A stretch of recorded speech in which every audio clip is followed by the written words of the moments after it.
nuk e ka forcën e popullit, domethënë nuk e ka mbështetjen e popullit që të shkojnë në zgjedhje, që të fitojë zgjedhjet, edhe mund të shkojnë, por është e pamundshme sepse Erdogani në kaoset e tjera kur nuk ka shkuar në zgjedhje, i ka riparuar ca gjëra, e ka arrit pak ekonominë e gjatë, pastaj ka shkuar në zgjedhje. Kjo është metoda Erdogan 23 vjeçare, por nuk rrezikohet sepse zyrtarisht tashmë nuk kemi, por ajo që është mbi të gjitha, thimi, është ajo që tashmë rivali i tij që do ishte Ekrem İmamoğlu, që në të gjitha zgjedhjet, domethënë në 4 zgjedhjet e viteve të kaluar që ka dalë kundra partisë së Erdoganit, ka dalë rivali i partisë së Erdoganit dhe kandidatëve të Erdoganit, Ekrem İmamoğlu ka fituar të gjitha dhe tashmë ai do ishte rivali i opozitës për të qenë kandidat për president, edhe pse partia e bëri kandidatin e arshëm për president të Turqisë, gjithsesi tashmë nga që është anulluar diploma e fakultetit të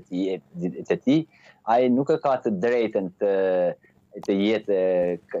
kandidat për president, edhe nëse gjyqësori turk, domethënë drejtësia turke do ja kthejë mbrapa që me të gjithë ekspertët qofshin të pozicës edhe të opozitës, thonë që është një lojë, është një prallë e bukur kjo që ja anullua diploma, sepse ligji nuk kthehet 30 vjet mbrapa, sepse ka fituar me të drejtë dhe ka mbaruar shkollën me të drejtë. Përsëri proceset gjyqësore në Turqi shkojnë 6, 7, 8, 9, 10, 10 vite, kështu që në zgjedhjet e ardhshme të paktën duket që Ekrem İmamoğlu nuk të tjetë rivali i Erdoganit, por nëse i kthehem pyetjes së parë, nëse opozita ja arrin ta konsolidojë këtë mbështetje të Ekrem İmamoğlut në miliona njerëz në rrugë dhe sheshet të Stambollit në mënyrë paqësore, dhe kjo duhet të nënvizuar, në fakt atëhera çdo gjë ndryshon, sepse nëse e shohim sidomos edhe 12 vitet e fundit të politikës turke, reagimet dhe përdorimi i drejtësisë nga shefi i qeverisë dhe nga presidenti aktual Erdogan, duket qartë që këto ndryshojnë, nuk është asnjë fare probleme. Domethënë ligja ma ligj, merr fajin domethënë një prokuror atje dhe dënohet një prokuror, sepse shkojnë vazhdimisht në Turqi, qoftë me Ergenekonin, me Balyozin, kemi pas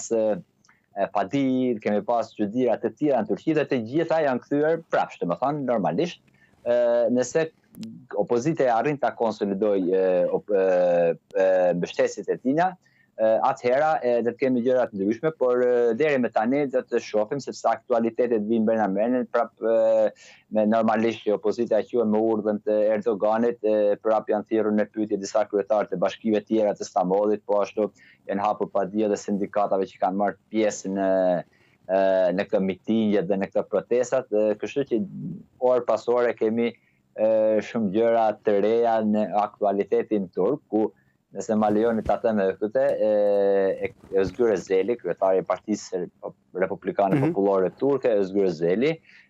bëri thirrje hapta sekret edhe mbrëm, por sidomos sot në fjalimin e tij që bëri para grupit parlamentar të GHP-s, tha që do të podkutojmë këtë media, domethënë gjithë mediat shtetërore, nga mira kanale televizive që janë në Turqi, vetëm 3 kanale janë që mbështesin opozitën, të gjithë të tjerë duke i thënë me emra këto të të opozitës, sepse asnjë fjalë, asnjë lajm nuk japin, vetëm po pompojnë në popull, thotë Özgür Özali, që hajnia, hajduti, shihni hajdutin, por ky hajdut, nëse është hajdut, domethënë të gjitha opsionet, të gjithë forca e ligjit ka qenë mbi Ekrem İmamoğlu'n që 6 vite që mbush në qershor, si kryetari i Bashkisë Metropolitane të Stambollit, edhe nuk e kanë gjetur dot asnjë therrim të vogël për kontrabande, për vjedhje, për shpërdorim detyre, tani si ju arrit të bëhet. Kjo gjithsesi çdo ditë do të jetë edhe pak më